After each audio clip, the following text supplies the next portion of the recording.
These are actually finger puppets for my cat. She loves to chase these things around.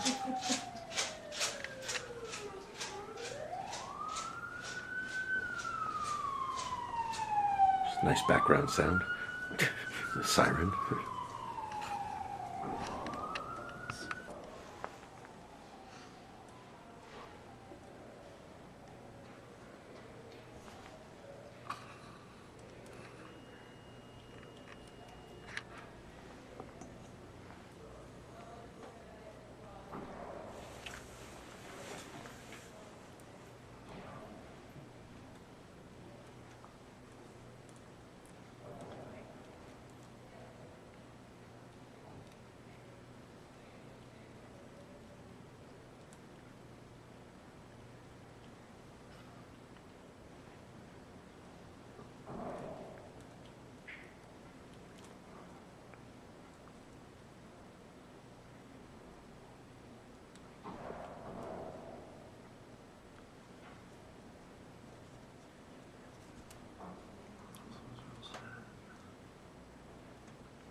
Let me see if all the sounds work.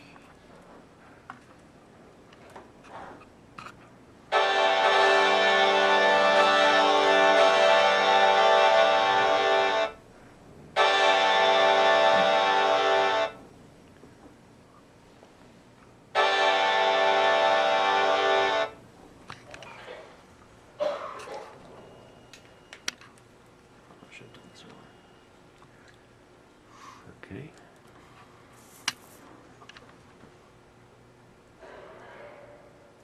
So we're rolling, and we've got your name, but you can say it for the video here. Sergio Salvucci. Okay. With the proper pronunciation. Good.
All right.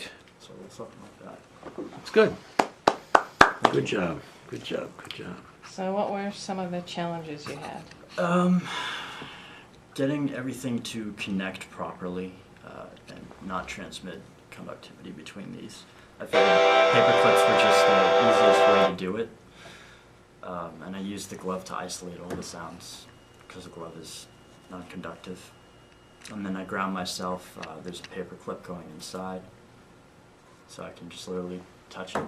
And you can touch them together like this, or you can as well. And it's just something that's easy to slide on and off and then plug in. Cool. So it's pretty simple. And then the notation is pretty much circles for the rhythm, where you have one circle equals one beat, two circles tied together is 2 beats, so on and so forth. And then you can use half circles for half a beat, quarter circles, and then you black out the circle for a rest. And then for the pitch, for this specific instrument, you put one inside to designate the first finger of the right hand. And if you have two, that means you're using the ring, which corresponds to the ring on the first finger of the right hand. But you could also adopt this musical notation for other instruments. For example, if you have guitar or something, you could put the string name and the fret number in there. Okay.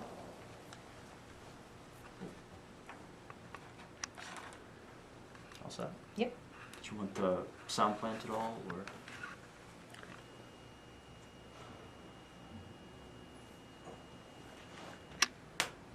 Yeah, this is a sound plant, yeah. This is somebody else. Somebody else uses sound plant too. Yeah, You a just- couple of students were using You just, that. so just for my education, okay, explain to me a little bit about sound plant and how it works. Sound plant, you can drag audio files over to a key, and then it will trigger that key. So if I grab like this sound file, it says chord 3 right here, and I drag it over to say the R key. You'll upload the R key, and then if I just hit R, that's